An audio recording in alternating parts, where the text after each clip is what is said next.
All across the world, women are beginning to wake up to the ways in which the burden of the emotional and domestic labor of maintaining a family has been placed upon them unfairly. And as beautiful and profound and necessary as this awakening is, no one seems to be talking about the role the nuclear family plays in this hellscape. Now, here is footage of our new nighttime routine now that my husband's other partner lives with us. You saw my husband sweeping. You saw his other partner reading to our oldest. Here I am doing a quick toy pickup in our kids' room before I get the baby ready for bed. A routine that used to take 2 hours now only takes 1. And don't come at me with this is some kind of polyamorous agenda and you don't need to have other partners to do this. Yes, totally, you don't. In fact, many generations of non-white folks have been living non-nuclearly since the beginning of time. Here I am reading to my baby. Here's my husband's other partner, also known as my metamor, reading to our oldest after their round of Go Fish. And now I even have time to do something that brings me joy, which is make banana bread. So while we're all out here going, wow, the burden has been placed unfairly upon women, let's also be simultaneously dissecting the way we were fed the lie of the nuclear family and how that's the first thing that needs to end.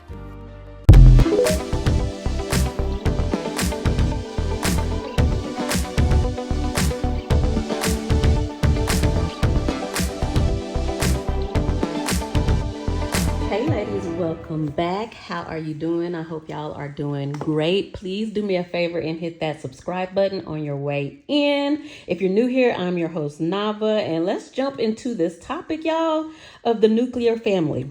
I wanted to talk about the nuclear family today because there is so much going on as far as like Project 2025 and what this new administration is trying to do to women, and I felt like I needed to make this video, not movie, this video before they start trying to censor us. This is like this video and other videos like this one is the reason that they are trying to shut women up, because we are becoming too woke. I know woke is a slur. That's a slur word now, term for, I guess, I don't know if it's just for black people. I feel like it's the new N word, I think.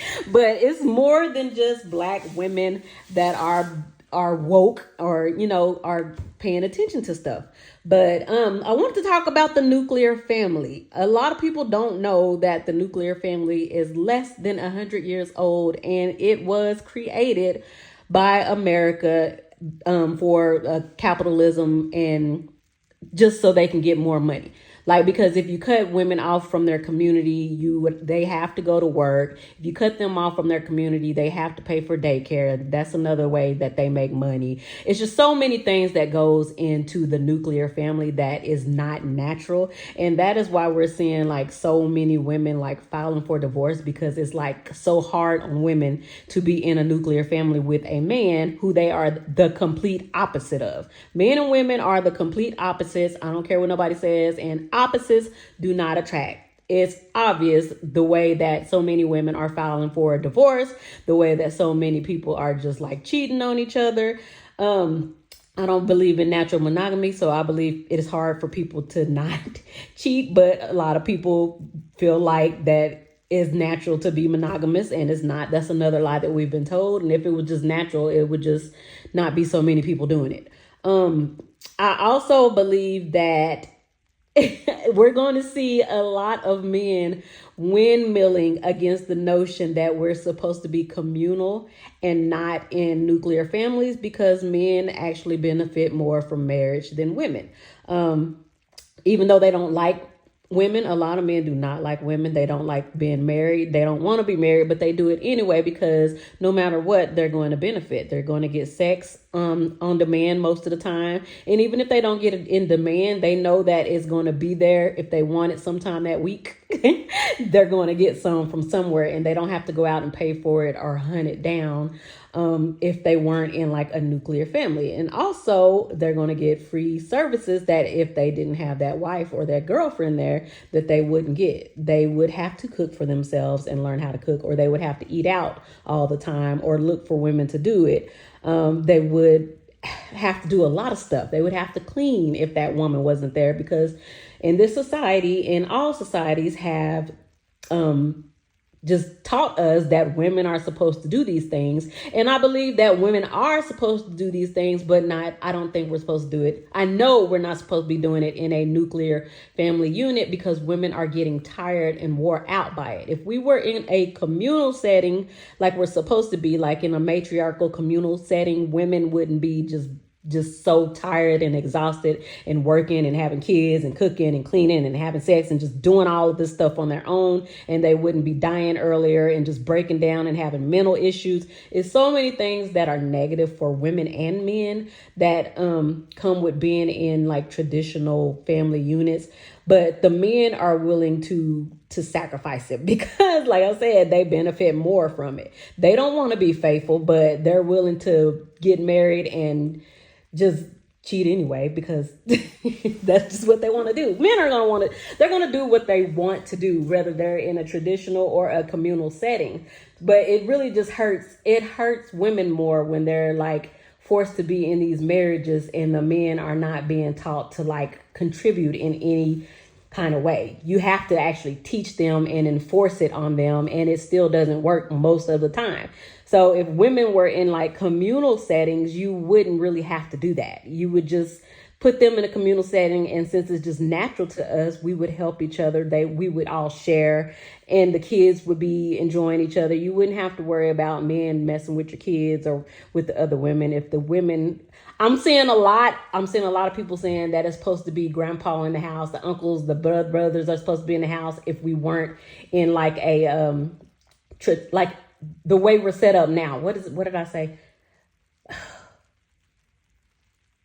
If we weren't the way we are now, like man, woman, what's the word I'm looking for? I just said it. Anyway, y'all know what I'm talking about. Like, I don't think that men should actually be living in the same homes with women and children. I believe that if we had a village, I believe the men should be separately, and the boys at a certain age, I think that we should all live separately and the women should live together. But right now it wouldn't work because everybody's been brainwashed and lied to. So I just think we would have to get back on the same mental capacity, like minds. We would have to be of like minds. Right now we have women who are like pygmies and they believe in being in the home with the boys and the men, and some women are starting to see that no, it is not healthy for boys of a certain age and men to be in the homes with the women and the girls, because we see how that is turning out globally. So let me stop talking so much and let's get into what people had to say. And I just want y'all to take notice of the different responses from the men and the women, because men are not going to want to let go of this they say traditional family unit that they have concocted. They're not going to want to let go of it. So let's get into it and I'll be back later. Using our family values as an American culture. What Pastor Matthew Brown had to say in this episode is spot on. Watch it with me. So what happens to children, especially males, in a home where they don't have a father is they have lots of problems and lots of issues. And this isn't religious, this isn't race-based, this is just reality. The reality is when you don't have that couple that's fixed in there. And by the way, all the research is coming out. You guys know what makes a mom a great mom? A healthy, stable dad. What makes a woman be a fantastic mother is when she doesn't have to worry about rent. She doesn't have to worry about safety. She doesn't have to worry about when she can take all of those things off her plate and devote her attention to being a mom. She's fantastic. When she has to become the dad and she's the provider and she's the security guard and the disciplinarian and all of those things happen, guess what happens when you spend multiple plates? Dishes drop. It's important that as a society we engage in relationships of permanence. Okay, so I'm not going to stop too much because we have a lot to go over, but you will often hear men say stuff like this. They want to engage in relationships of permanence because they feel like they own you. Like they feel like they're supposed to keep you forever. And I know a lot of y'all women feel that same way too, but that is not natural. Like nothing lasts forever. And it's like the mentality of a lot of these men and also a lot of women, like the way that our minds work today, it is going to be impossible for people to stay married forever because people feel like they should own each other. Like, they feel like once they have kids by you, you're supposed to own each other. And like, these relationships are so toxic. And it's not just me saying it.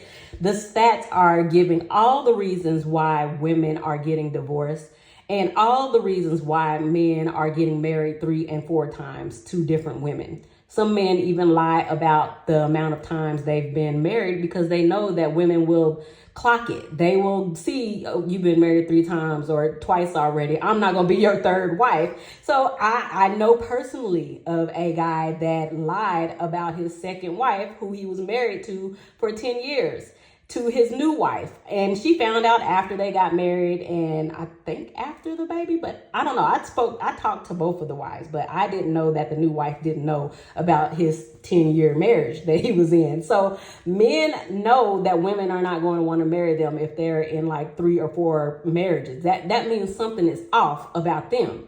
So I suggest, if y'all still want to get married in 2025, if you're crazy enough and you don't know this man's history, you go back and look and see if he's had like wives because you can find this out. Because a lot of men, if they've been married a lot, which most men are going to want to keep jumping into marriages because they need women to take care of them, they're just going to lie about it and just not tell you. When you understand like how the nuclear family, how man plus woman, husband and wife, how that serves the patriarchy versus what we used to have, the village, community, how that nuclear family broken off, that hyper individualism, right?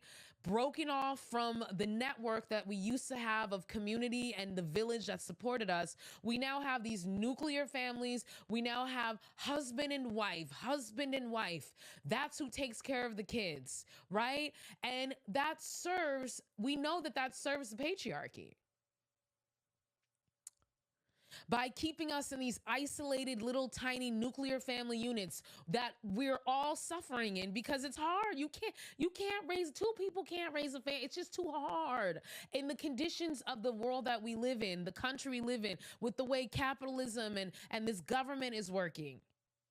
It's hard. And that benefits the system. Because when you're struggling in your house every day, which is supposed to be your place of peace, you're not going to struggle against the system. You're going to be too tired. Need to find it fashionable again to have nuclear families. I think that if you look at the marriage rates of 20 and 30-year-olds, it's meaningfully depressed relative to older cohorts, including ours. We're the last generation where it's a structural part of our identity is being married. And I think that has long-term implications because when you look at the success rates of how to grow kids, poverty matters a lot less than having a structural nuclear family, meaning a 2-parent household. And so I think that there's a lot of work we need to do to figure out how to re-incentivize folks to want to commit to a single person, not this rampant promiscuity, but just kind of lock down and find somebody and build a long-term partnership with them. I think that's really crucial for a functioning society. Do you think tax incentives is the way to do that, or just cultural norms? I haven't studied the problem to have a real idea about it. I've heard this before. I just don't know how that gets implemented in society, right? And I can think of ways that tutoring and having more education available, vouchers, etc. I mean, if you gave every parent under a certain dollar amount of income a year a voucher to hire tutors, man, that could change the world, right? It could change a lot of people's fate. We need more 2-parent households. If you're a socialist or a communist, please stitch this with your best suggestions for organizing to fight. Build and create and be open to a chosen family. It's a way to personally deconstruct the patriarchy. I was married with 2 kids with a house and lived under the exact nuclear family model for years. And speaking from experience, it's super toxic. And it's missing so many amazing components. Like, I became a widow at 34 and pregnant, and so rebuilding my life after that, having a baby and working, I didn't get any breaks. And I couldn't think about the nuclear family. I was thinking about how I'm going to get through this life. My best friend moved here from Hawaii and now works with me and has helped me raise my kids. He's gay. And I have another dear friend who comes and stays with me half of her week and helps me raise my kids. And she's gay. And we have this sort of like familial platonic dynamic where we all want good things for each other and we all want these kids to turn out happy, revolutionaries, comrades. But I don't seek to fill the role of what would constitute me having that nuclear family life again. I don't want a husband. I don't even want like a stepdad necessarily. I'm ready for people just to be folded in and for us to just be a community. And once we can live our lives in a way that's more fluid like that, mutual aid and building community and thinking revolutionary thought comes more naturally. And what I've realized is that this is a land-backed value. This is a way to decolonize our minds. This is a way to decolonize our lives. The patriarchy has failed us, which means the nuclear family, in essence, has also failed us. That's not to say that all marriage is wrong or that people can't be happy married, but that it's not enough, and it's never going to be, not under capitalism. And then with your chosen family, engage in mutual aid as a lifestyle. It'll change everything. It has for us. And when you adopt this mentality of chosen family, you realize like your family's never complete. It's always growing. It's always expanding. And people will always end up finding you, and you will always feel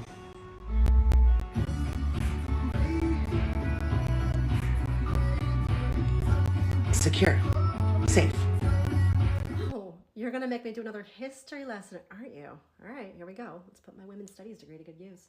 Let's talk about the destruction of this so-called nuclear family, a sacred institution in the United States that is tens of years old. Yeah, that's right. Multi-generational living has been the norm for most of the world. It is still the norm for most of the rest of the world outside of the Western world, but it was the norm even in American culture up until about the end of the 19th century into the 20th. And the model looked like this.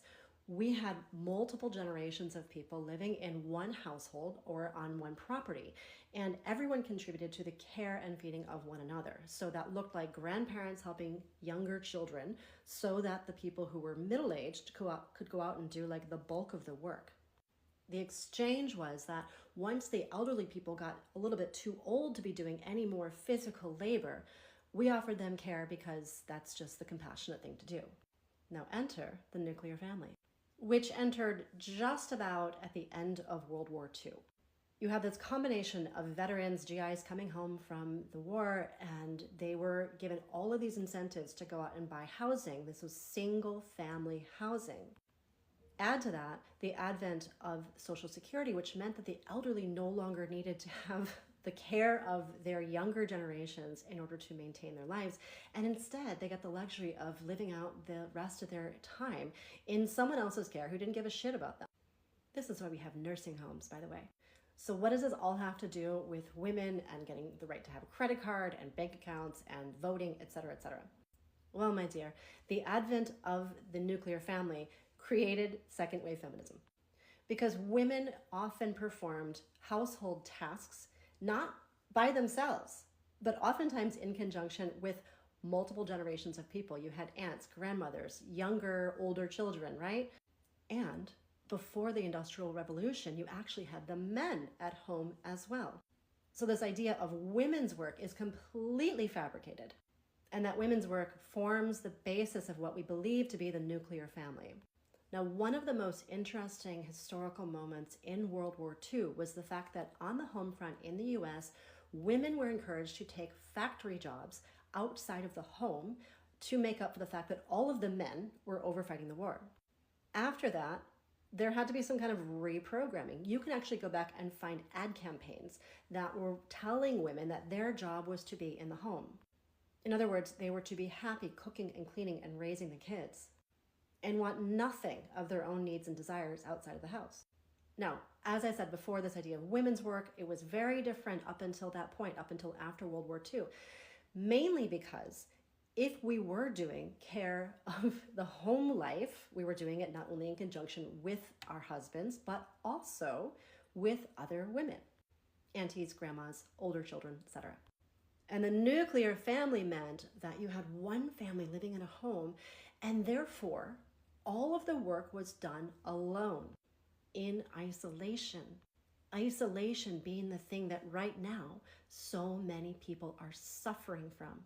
Have you heard the statistics about mental health and its relationship to isolation?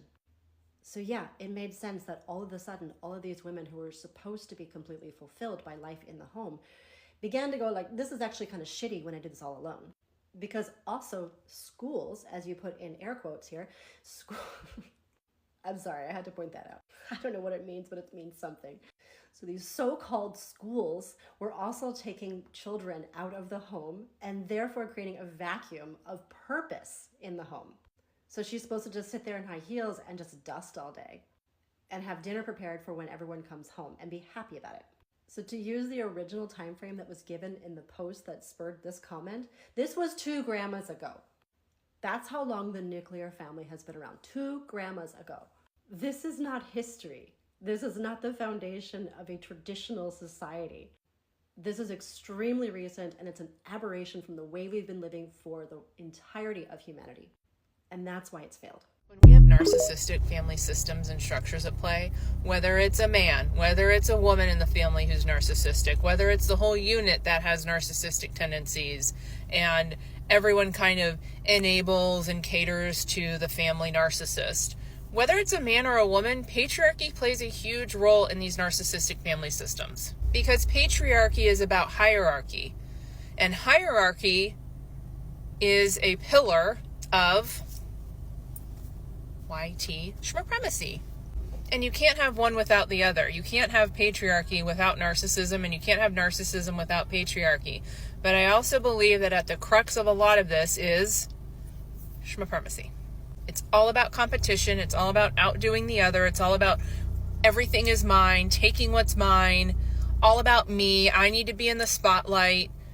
I could go on and on about these types of families and people and individuals in these types of families. But it is a structure at play here, and it comes from patriarchy. It comes from a system that has taught us that there is always going to be a hierarchy, that there is always going to be this need to take what's mine, and I need to be the center of attention, and everything is about me all the time. My next thought here, as I'm babbling, replying to this video in a CVS parking lot, is that if we have narcissistic families, or you come from a narcissistic family unit, it is rooted in patriarchy. Whether there is a man who is in charge of everything or a woman, it doesn't matter. It's all based on patriarchy, the system and society that we live in and grew up in, that is also steeped in supremacy.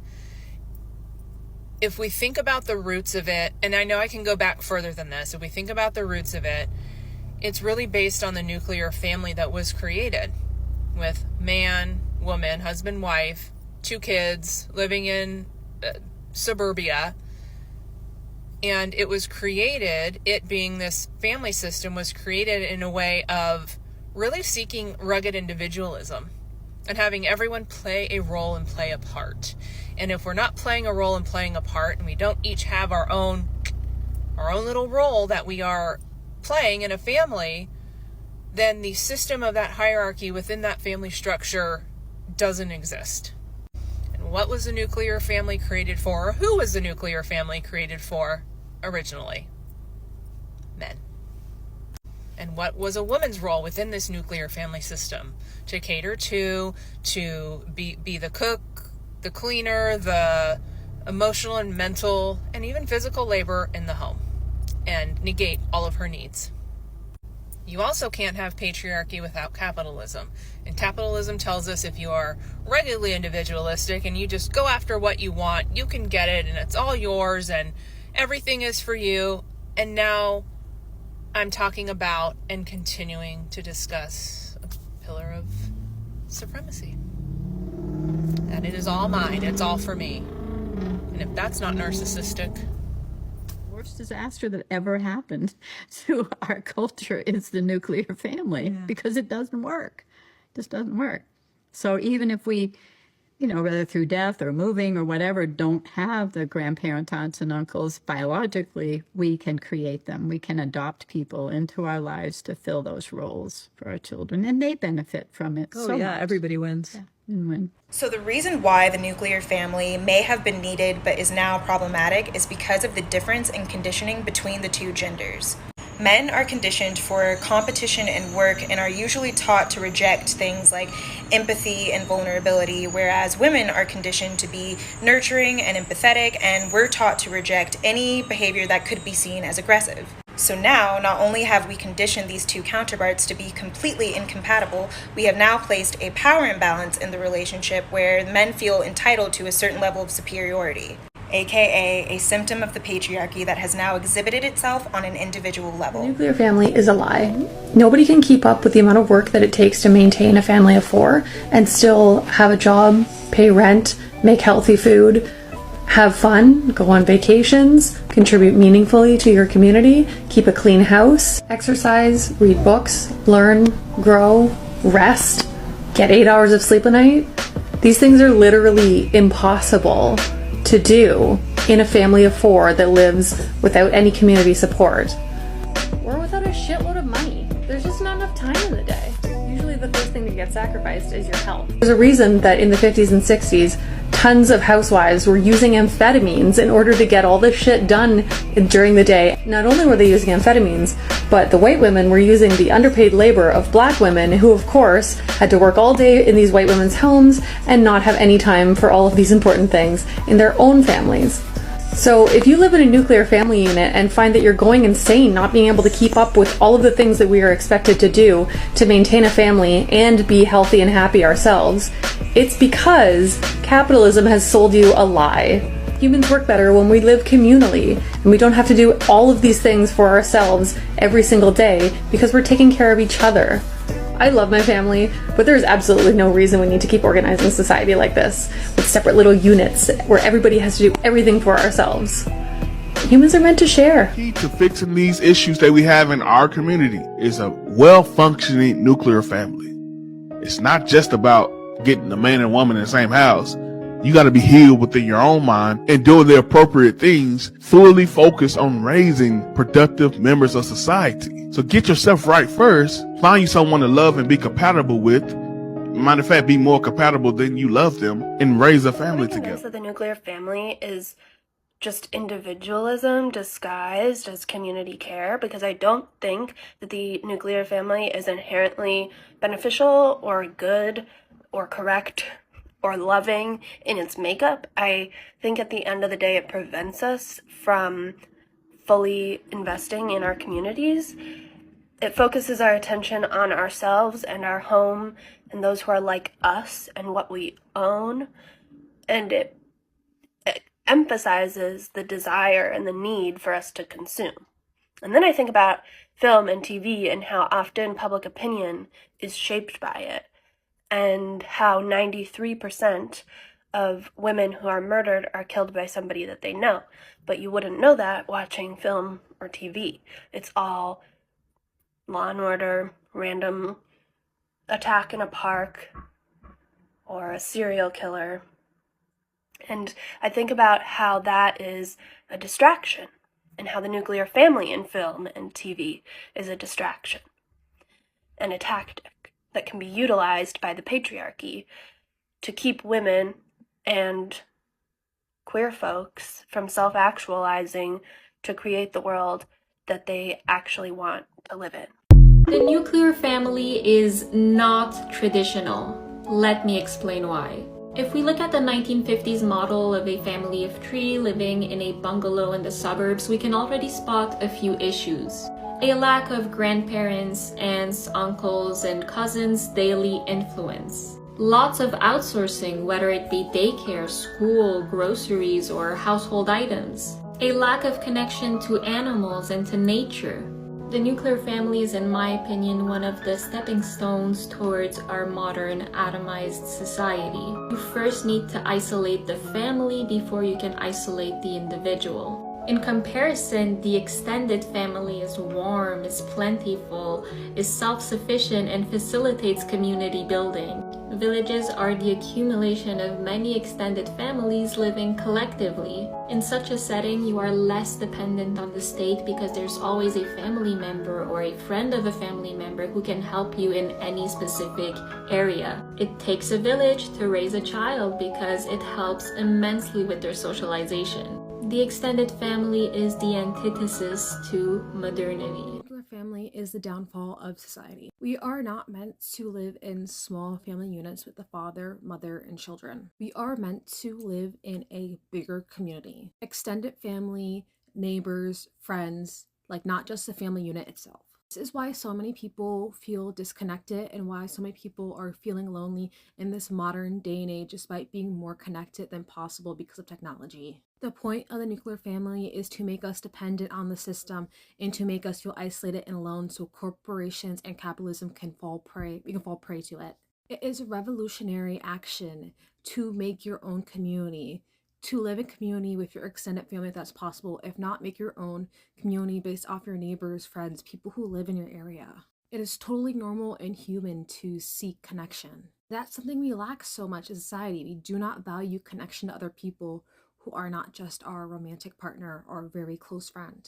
And it really starts with you. It starts with how you treat the people around you. If you want to see a change, you have to be that change yourself. You're very familiar with the concept of the nuclear family, even if you don't have the words for it. So the nuclear family is the classic picture. Daddy's out working, mommy's home with the kids.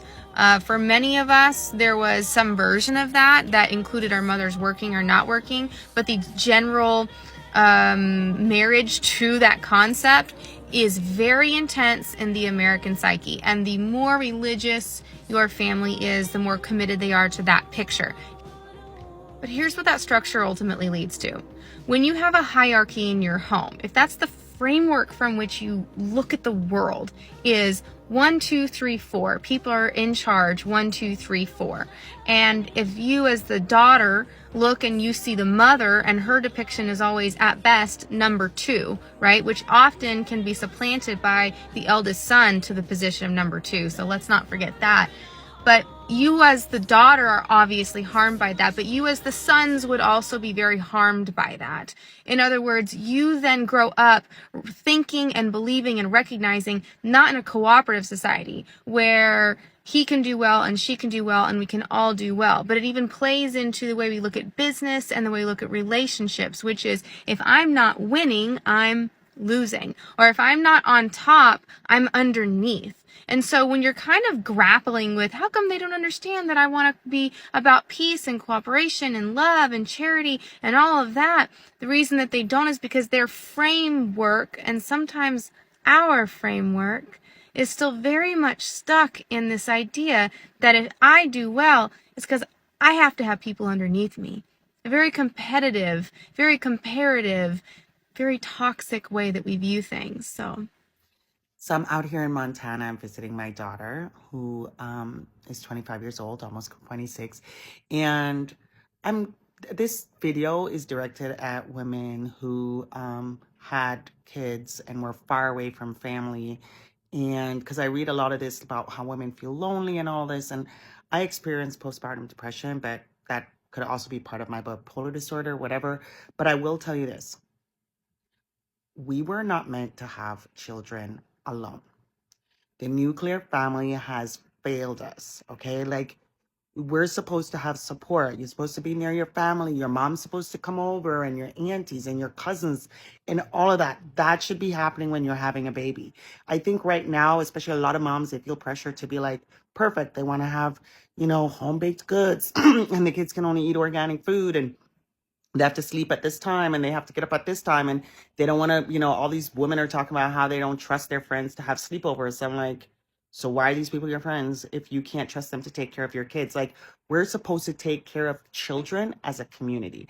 And I was really, really lucky when my kid was little. I had 2 girlfriends who had 3 daughters between them. And so my daughter fits somewhere in there. So there was 4 girls, 3 moms.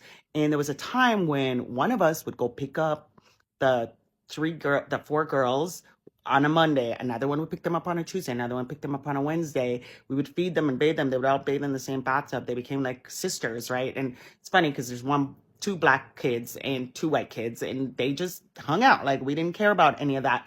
It was just a way of supporting each other because we were women who were, working and then rushing to daycare and not making it and being like, oh my God, I have to do $1 a minute after their kids late or whatever. Like, we need community to raise children. So I'm going to tell you, any of you women who are planning on parenthood or who are in parenting right now, find your community. There are women out there who are going through the same thing as you are. And if you share the load, it's just a whole lot easier to be a good mom and be the kind of mom you want to be if you have support. And I don't mean support from your partner, but I'm just meaning community support. I don't know how I would have got through some of my issues with mental health if it were not for moms who stepped up for me. I remember one weekend I sent out an email and I was like, I just need somebody to take my kid for one night. And I sent it out to 4 or 5 moms, and 3 of those moms stepped up and they took my kid Friday. Another one took her Saturday. Another one took her Sunday. My kid, of course, she don't miss me. She's having her play date with her friends. She's thinking this is the bomb. And I could recover. I could just get over my depression. I could just get my shit together. I just could figure out solutions to having this whole parenting situation. So I'm not saying that women should not have kids if they're far away from family and friends. I'm just saying that while you're thinking about it and while you're planning for it, just think about, where are you going to get support? Who are you going to call on? Like, it doesn't have to be blood family, right? It can be family by choice. And I'm just going to tell you, there are some women out there, y'all know who you are, who, if it was not for you, I don't know how I'd be a mom. And what was amazing is that my daughter had all these mommies. And I think it's a really, really amazing thing for a child to realize that lots of different people love them and they can get maternal love and care from a bunch of different people who are not blood related, because then they grow up trusting society. They trust people to take care of them. And I'm not saying you trust in a weird way where you just trust everybody, no, but you're able to feel loved and cared about by a wide group of people. And that's an amazing feeling as you grow up, right? To know that there are godmothers and my mommy's friends and my little aunties and my best friend's mommies who will love on me, feed me, do all of the things. And so even if you can't like find it right away, like for example, when I was driving my kid to school, I realized like, hey, wait, I'm passing by some of her friends' houses. So I was working and the evening pickup thing was always stressful because of where I lived in Seattle. From where I worked at Seattle U, I had to go across town.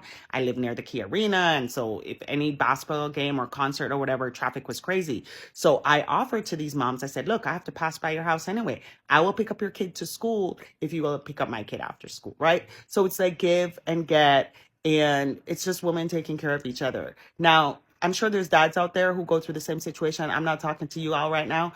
I'm talking to the moms out there.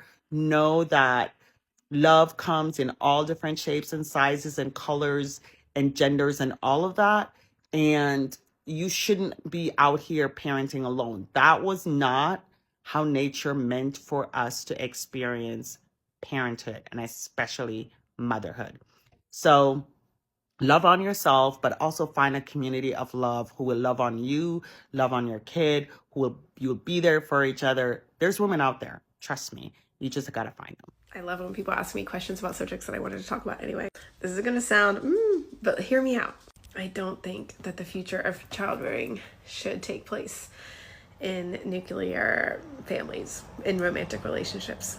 Romantic relationships were only considered stable and therefore in the best interest of the kids because women couldn't really leave them. For the majority of history, women had to stay with their male partners for economic reasons. So we all kind of have accepted this false idea that a nuclear family based on a romantic relationship is the best situation in which to raise children. But most marriages end. And that number is about to skyrocket even further, in large part because of this app, in large part because women are finally getting closer and closer to pay equity. In 20 years' time, less than 20% of marriages are going to last more than a decade. I really believe that. So if you accept my premise that most romantic relationships will end, and before they end, they tend to be really tumultuous and not a great place for kids. then it might follow that platonic relationships are actually the best vehicle in which to raise children. Like right now, it seems really weird to like get together with a group of platonic friends, whether male or female, and commit to a long-term co-parenting relationship. But those relationships are likely going to be a lot more stable than romantic relationships. You can pick somebody based on shared parenting values and priorities rather than having to take a person that you have romantic feelings for and try to shape your relationship in such a way that you can co-parent together. Because the thing that might make you romantically love a person might have nothing to do with the values that you would choose to instill in your children. Those are unrelated things, and we've like forced them together. So yeah, I think the future might look like 2, 3, 4 friends committing to live together, to co-parent together, and then each having romantic relationships outside of that platonic relationship. And maybe if somebody's romantic partners actually do align with the values, they get brought into the fold, but those romantic relationships maybe shouldn't be the pillar of the co-parenting relationship. The nuclear family will be the downfall of American society if it hasn't been already. And I think a lot of people get confused as to, one, what the nuclear family is, and two, what its outcomes are having on our overall culture, where the nuclear family is 2 parents and children living in a household together. It has nothing to do with extended family. It has everything to do with the immediate family. And it was intended to then isolate you from community so that you are, one, more reliant on your income, so that you're consuming more things. Each little house, tic-tac house in the suburbs, that each family has a lawnmower, each family has a washer and dryer,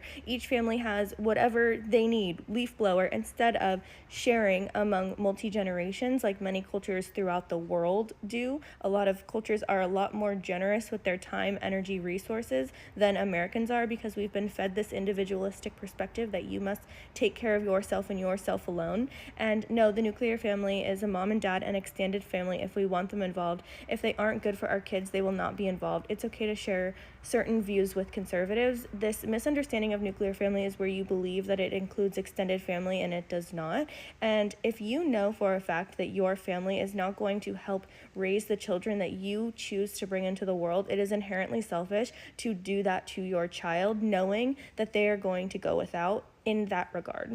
More often than not, I think people have children because they want children, rather than thinking, do I have what it takes to provide this child with the life that I think that they deserve? And I think people choose their selfish desires time and time again. And we see the negative consequences of the nuclear family time and time again, because look at the divorce rates. Marriage is not successful. This system, this way of thinking, this way of living is not successful from a data perspective. Like, we're seeing it happen in real time, and that it's still judged upon to live multi-generationally or live in a way that actually provides children with the resources and the environment that they deserve. The nuclear family is the core of a nation. Our country only has as much unity as our families do. Break apart families and our country follows suit. The ripples created by a broken family can continue for generations. The family focuses outward, toward the future, on what is best for society, on good education, law and order, fairness,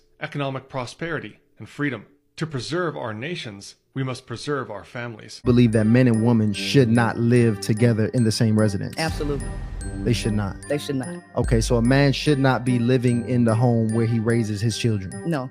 Everybody understands that there should be separation, because if you didn't, then no one would be complaining about men going into women's bathrooms, right? Everybody would just share a bathroom. Everybody would share locker rooms. People understand that there should be a healthy separation. And what happens is when you cohabitate, you put pressure on both the male and the female, which causes dysfunction in the house, because it's going against both parties' nature. So the way the male's brain is wired is not conducive to the way. Often claim that focusing on the family is one of their core values. The Yahtzees knew that authoritarian parenting and family structure was going to be a key part of their success. I wanted to highlight this book right here called Abolish the Family by Sophie Lewis, a manifesto for care and liberation. You can control populations, control community by having this emphasis on family. Abolish the Family talks about, like, what if there was a more communal way of family? What if there was a deconstruction of this idea of nuclear family? While, yeah, I think family is important, I think people are really isolated under this idea of I need to provide for my family, so I can't do XYZ, or I better take care of my family. I don't need anyone else's help. It's my job. When in fact, we do need communal help. Our relationship with this nuclear family that's rooted in patriarchy, which is older than capitalism. The idea of that family was even pushed on indigenous people when the Europeans came to America. What this book is really saying is abolish the private home, and that by making it more communal, the care would fall less directly on one or two people, therefore possibly making quality of life better, and quality of life better for everyone. Anyway, I really like this book. I think it came out in like 2019. Check it out if you're interested. Hey, content creators that only push separation and segregation of each gender, like on both sides. I'm not even just talking about women. I'm not just talking about men. I'm talking about both sides of it. The content creators that only push and only pander to one side, and they try to demonize the other side, and they push taking advantage of the other side and what you shouldn't take and being selfish and all that stuff. Those content creators are the new pioneers of what was the 1980s crack epidemic. They are going to be more destructive than the crack epidemic to the nuclear family.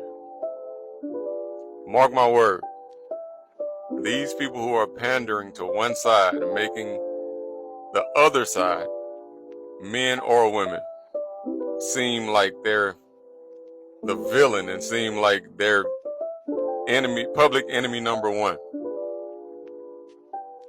will be the main reason for the destruction of the nuclear family. Mark my word. And you're getting paid for it. The same way the dope dealers back in the 80s got paid for destroying families, essentially destroying families. This is crazy. I scroll up and down my TikTok timeline, and all I see, 95% of the videos I see about relationships are destructive and divisive. I rarely see somebody coming with a level head and preaching unity and trying to figure out how to develop and reinstate healthy relationships between men and women. All I see are men are bad, men ain't ish. Women are bad, women ain't ish. I never see, hey, let's come to the table and let's figure this thing out, because we need to have a world. We need to create a world for our kids where it's healthy relationships and healthy marriages and families sticking together and dad being in the house and mom being in the house. I never see this. And the one person, what's her name? I'm Just a Girl. The one person that was pushing that, they attacked her. Because I guess they got mad because they were messing up, like she was messing up their bag.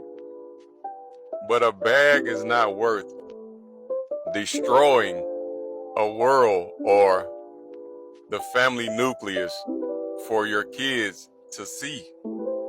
That way they can desire having mom and dad in the house. Mark my word. Content creators will be the pioneers of the destruction. What we've recouped and we've repaired since the 1980s is quickly and expeditiously falling because of content creators who want to pander to one side or the other one for a quick dollar. Mark my word, I'm watching it in real time. It will be more destructive to the nuclear family than the crack epidemic. That's my message. Whoever is listening to these people and hanging on their every word, wake up, bruh. They're only the same way the dope dealers were only selling dope to line their pockets. They didn't care about what families they were destroying. The same thing is happening with the content creators. They are just trying to line their pockets, and they're pushing poisonous and destructive messages just to line their pockets. They do not care about you. They don't care what family they're destroying. They don't care. They're just trying to make some money. And you hanging off their every word. These people don't care. And most of these people are pushing hate men or hate women. And they're married. They have a person that they go home to and submit to. Man and women. Men and women. Because men submit in their own way too. They push destructive and segregation, destruction and segregation. And they go home after they make their video, they go to the kitchen. After she make her video talking about men ain't ish, I hate all men, she goes to the kitchen to cook her husband a full course meal or breakfast. And the men that are saying women ain't ish and don't do nothing for women, as soon as he presses in on his video and he uploads his video, he's going outside to change his wife's oil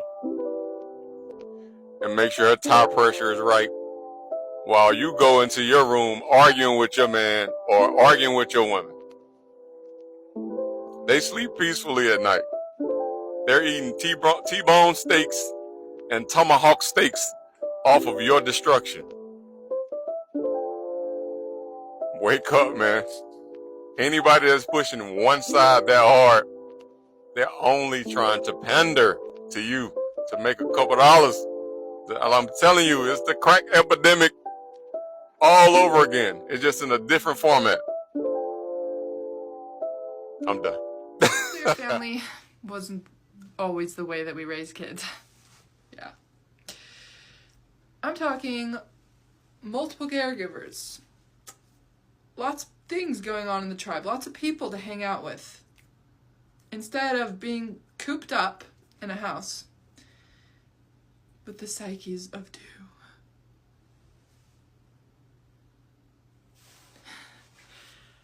One's probably working their life away, and the other's stuck at home with you, trying to contain things. God. No. By community, I mean friends, extended family, literally anybody who isn't just the two parents and their children. With the nuclear family, I think that it's typical. You fall in love, you get married, you buy a home out in the suburbs, and then you move away from all your friends and family that you've spent your entire life around. And even though I think it's possible to create a new community wherever you move to, it is a little bit more challenging. And I want to emphasize that friends can really be your community too. Like, people joke and they say, oh, I wish I could just raise some kids with my best friends, and it's like, why can't you?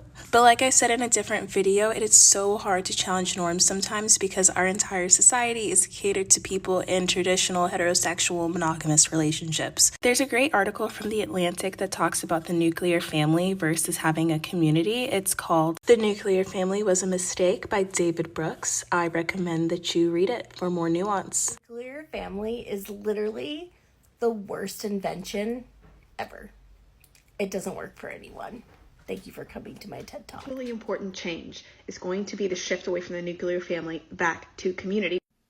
Back in the mid-1980s, when I was about 6 or 7 years old and my mom had just left my dad, we moved in with and decided to share a home with another newly divorced single mom and her child. Unconventional for the 1980s? Definitely.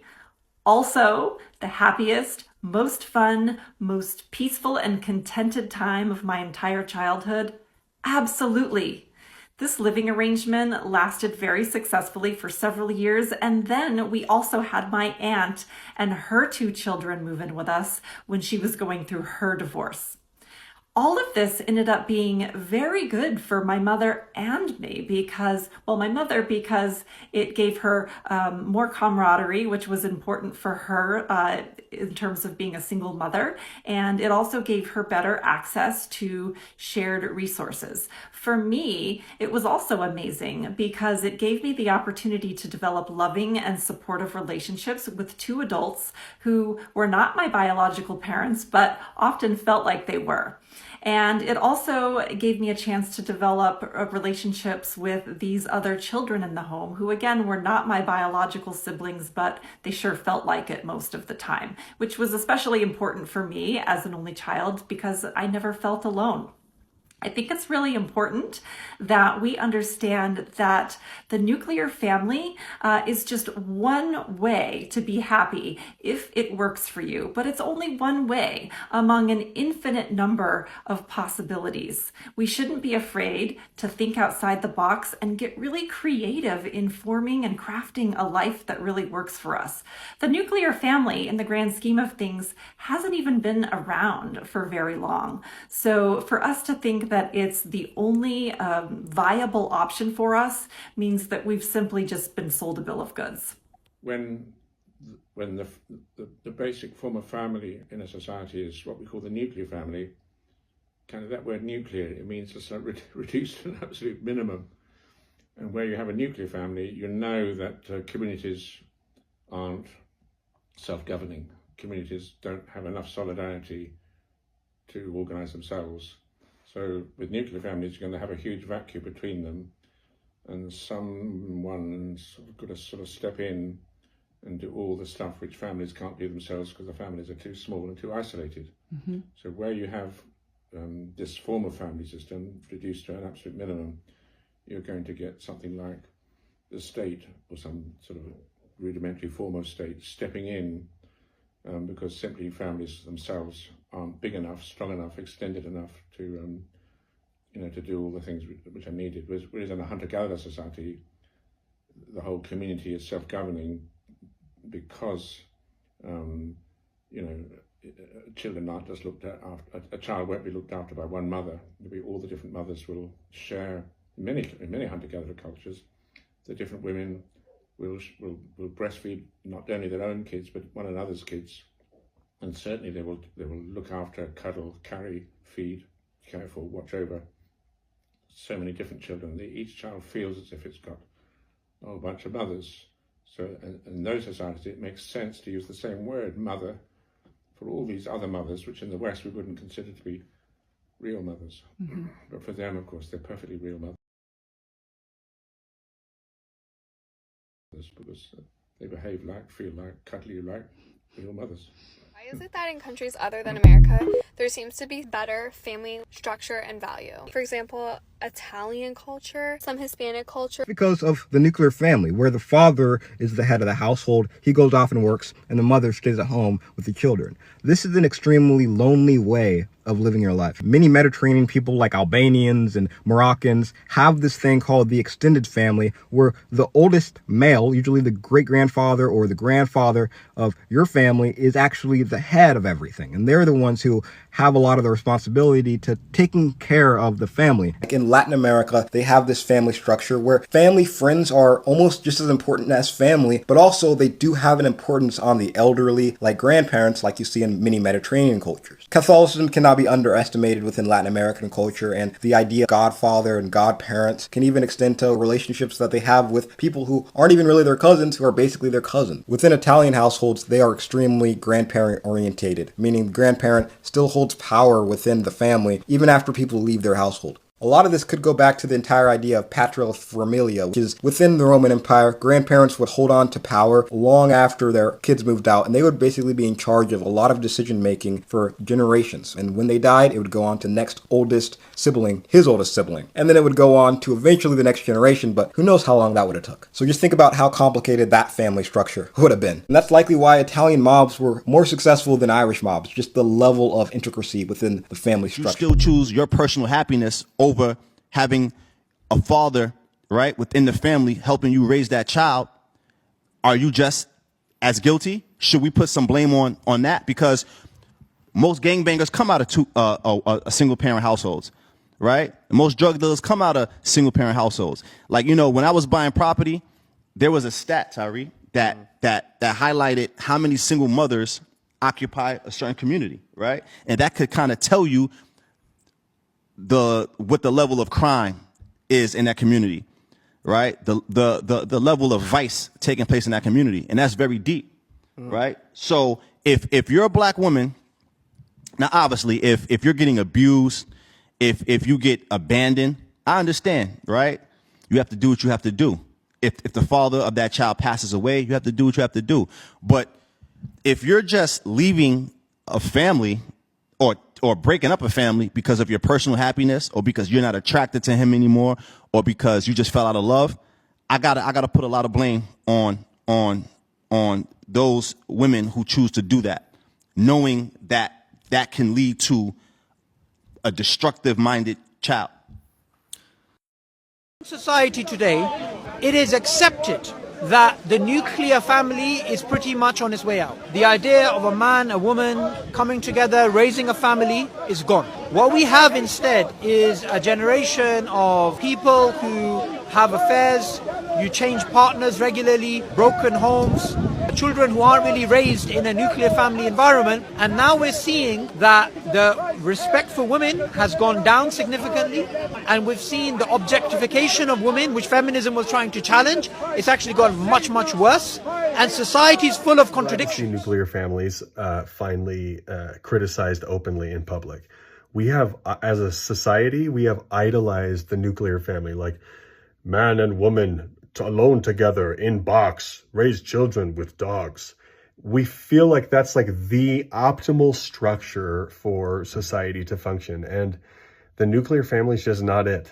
Okay. And this is not a criticism of monogamy or anything. Like, I am living a monogamous lifestyle. I am happily married. I have 4 young children, 7, 6, 4, and 2. And I'm raising kids right now the best I can, me and my wife, in America, the best we can do. And I'm just telling you, the nuclear family is not it. I'm not saying it's I'm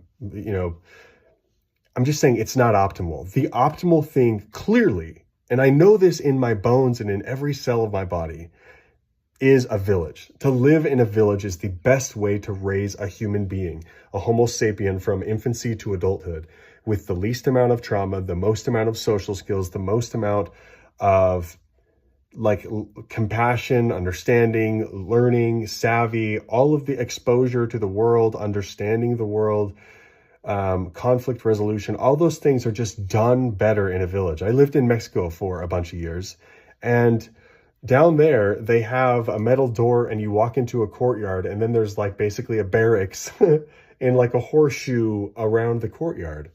And you have not only multiple generations, but sometimes family, friends, and close kin and cousins or whatever, and you end up with a tribe. So I know what it's like to live in a more village-esque environment. And let me tell you, pretty much all of my mental health problems went away. All of my physical health problems definitely went away. So it was just not only was the food fresher and everything, and I know that there's a whole thing to talk about food in foreign countries, but socially and just like spiritually and emotionally, I just healed, you know? And now that I'm living on the front lines of monogamy or not monogamy, the nuclear family, and I'm doing the American dream. I own my own house. We have almost an acre. The dogs can run in the background. We have 2 cats, 2 lizards. You know, it's just not the best environment for kids. It's really not. It feels like I'm stunted. Like we're all kind of stuck in this weird thing that's like not optimal. And we all secretly know that the reason that we're all partitioned off in these houses and these nuclear structures is really just to farm us for our labor and our consumption. It's like a feature of capitalism to divide everybody up into the smallest group possible that you can still say, you can sell it to us, say, it's the optimal freaking environment for kids. No, it's not. Nuclear family is not where it's at for kids. So ladies, I know a lot of you are out here dreaming of your nuclear family and wanting to have a baby and to find your person. Like I've said before, I think that's the most toxic saying. I want to find my person. I feel like that's just so weird for people to think that they have a person that they can find and just own and that will belong to them forever. I feel like that's not natural. Nothing in nature says that that's natural. I know that y'all still want this, but y'all in 2025 cannot say that y'all have not been warned. Like, it's too much information out here for y'all to not be listening to your elders, the women who have come before you. There is nothing easy about being married and having a family in this current, capitalist society where they're trying to take away your social security, your retirement, your autonomy as a woman. They're trying to take away history that they don't want people to learn. They're trying to take away people who don't look like them in this country. They're just trying to take away women's right to read romance books, women's rights to get on flights, women's rights to have a selective abortion if something is wrong with the baby and the baby has 2 heads, or she's about to lose her life, or if she gets raped, if a little girl gets raped. They're trying to take away all of the right to get help. Women cannot get help. Daycare right now in some states is $1,100 a month, $1,200 a month, $1,300, $1,400, $1,500 a month for a newborn. You don't have any family that's going to help you. Most of these men, when you get married to them, if you do have family that's going to help you and they're toxic, they're going to run you away from that family. They're going to make sure you don't talk to that family, you don't see that family. A lot of men are doing that. We've seen videos on it. Women are talking about it. They're about to take away women's free speech to warn each other about this kind of stuff. They're already doing it in different countries like Russia, Afghanistan. It's coming here. We already see it with the Project 2025. You can listen to conservative women if you want to. You can listen to pick me women if you want to.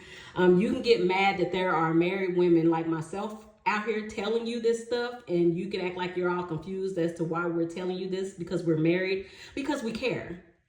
Even if we're not in toxic relationships, we've seen toxic relationships. We see the women around us. We look at the stats. We're listening to women in different countries. We see what's going on. So we don't have to be single to tell you this. We have kids. Some of us have kids and we tell you not to have kids. Some of us are married and we tell you not to get married. And I know it's hard for y'all to listen to those of us who are telling you this stuff because you say we're hypocrites.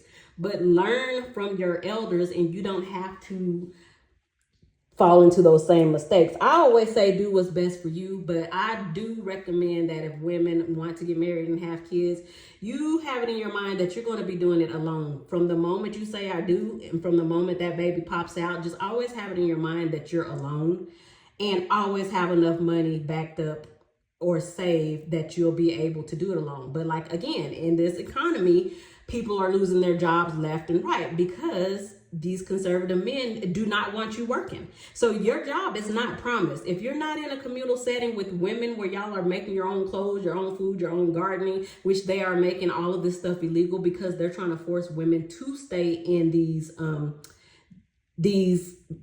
relationships and marriages with these men. They're trying to, the nuclear family, they're trying to force women to stay in these relationships, even if they're toxic. They're trying to change laws to make it harder for you to get out of abusive marriages. So it's just like 2025 would be like the worst time ever to have a baby and to get married. And they don't like us telling other women that. But it's like we see it. The economy is crashing. The stock market is crashing. Like we have like Nazis that are running the White House. Like why would you want, and they've been trying to start like this whole civil war for decades, and they're very close to it. So why would you still be dreaming of having another baby or your first baby or your first marriage right now in 20? The only reason I could think is that you're not online, you're not listening to anything, you're not paying attention to anything, your head is just in the sand. And I know it's a lot of people out there that is like that, and I cannot identify with those people because it is so much that is going on that's going to affect women, that is going to affect Black women, especially because we are known to be the most educated in America right now, and the patriarchy, the power structure of white men at the top cannot have that happening. That's why we got all this DEI stuff and getting in on your merit, which is what that was. You are getting in on your merit if you're a DEI hire. Like, I don't know, like even white women were getting in because they were good at their job, because I don't know, but white women seem to forget that when Black women didn't have rights, they didn't either. Like Black men got rights before them. So I don't know why all these white women, I don't think they erased this part out of the history books, but maybe they just didn't read it or I studied it. I don't know, but I don't know. I stay away from a lot of people who are just clueless, because that is one of my pet peeves when I'm trying to talk about this stuff that's going on. So that's why I love this channel. That's why I made this channel, so I can come on here and just kind of converse with like-minded women. And yeah, that's all I really have to say, ladies. Get down in the comments, let me know what you think about this topic. Don't forget to like, comment, and subscribe. That's the way you help these channels get out and to help other women wake up. Please, please, please share, and I will talk to you ladies later. Bye.